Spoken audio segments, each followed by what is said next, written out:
আজ বানাবো মটর পনির। তার জন্য একটা মিক্সিং জারের মধ্যে নিয়ে নিয়েছি টমেটো কুচি, কাঁচা লঙ্কা, আদা কুচি, 2 চামচ পরিমাণ পোস্ত আর 2 চামচ চালমগজ দিয়ে অল্প পরিমাণে জল দিয়ে একটা মিহি পেস্ট বানিয়ে নিয়েছি। তারপর পনিরগুলোকে আমি এভাবে চৌকো করে কেটে নিয়েছি। তারপর কড়ার মধ্যে তেল গরম করতে দিয়েছিলাম, তার মধ্যে দিয়ে দিলাম লবণ আর হলুদ, দিয়ে পনিরগুলোকে দিয়ে ভালো করে নাড়াচাড়া করে ভেজে তুলে নিয়ে ওই তেলের মধ্যে আমি দিয়ে দিচ্ছি আলুগুলোকে ভালো করে নাড়াচাড়া করে ভেজে তুলে নিয়ে ওই তেলের মধ্যে আমি দিয়ে দিলাম কিছু গোটা গরম মশলা আর দিলাম একটা কাঁচা লঙ্কা।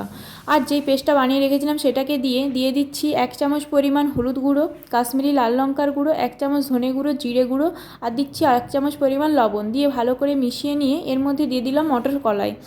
কলাইটাকে দিয়ে ভালো করে কষিয়ে নিয়ে এর মধ্যে দিয়ে দিলাম আলুটাকে দিয়ে ভালো করে একবার মিশিয়ে নিয়ে পনিরগুলো ভেজে যেই গরম জলের মধ্যে দিয়ে রেখেছিলাম সেটাকে দিয়ে আবারও একবার ভালো করে মিশিয়ে নিয়ে ওপর থেকে কাসুরি মেথি আর কুচনো ধনেপাতা দিয়ে 1/2 চামচ পরিমাণ লবণ দিয়ে একবার ভালো করে মিশিয়ে নিলেই তৈরি হয়ে গেল মটর পনির।